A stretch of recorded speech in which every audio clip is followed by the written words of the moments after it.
এরকমভাবে নিজেও খারাপ কাজের জন্য উৎসাহিত হয়। কথা বলেন ঠিক কিনা? মানুষদেরকে এরকমভাবে আহ্বান করে। আমার ভাইয়েরা, তারাও যে মানুষগুলাকে আহ্বান করে, সেই মানুষগুলা না বোঝে, তার প্রতি আসক্ত হইয়া আমার ভাইয়া তার সাথে এরকমভাবে খারাপ কাজে সহযোগিতা করে। কথা বলেন ঠিক কিনা? আবার অনেকে বলে দুনিয়ার সমাজ রক্ষা করার জন্য কিছু দিতে হয়। জোরে বলুন নাউজুবিল্লাহ। আছে না নাই? সমাজে বসবাস করে, খারাপ কাজের জন্য উৎসাহিত করার জন্য কিছু দিতে হয়। নাউজুবিল্লাহ কইবেন না? সে ইমানদার দাবি করে। আছে না নাই? সমাজ আছে, আমাদের সমাজে আছে।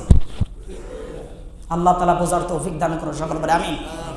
আমার ভাইয়ারা, আমার বন্ধুগণ, কিতাবের মধ্যে আসেন, ও মুসলমান, এই জন্য যারা ইমানি হালাত দুনিয়া থেকে বিদায় হয়ে যাবে তাদের জন্য শান্তির ব্যবস্থা করবেন কে?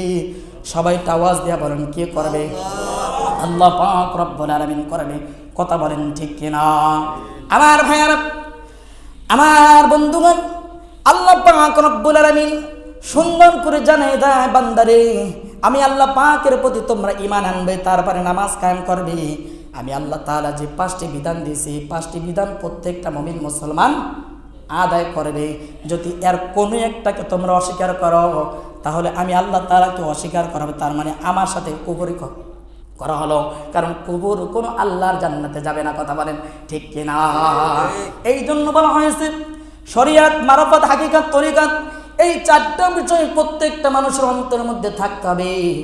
এখন দেখা যায় দুনিয়ার জমিনে এক শ্রেণীর মানুষ আছে মারফত নিয়ে থাকে, শরিয়তের প্রাধান্য যেটা বেশি দেওয়া হয়েছে এটার প্রতি মোটেও বাস্তবায়ন করে না। কথা বলেন ঠিক কিনা?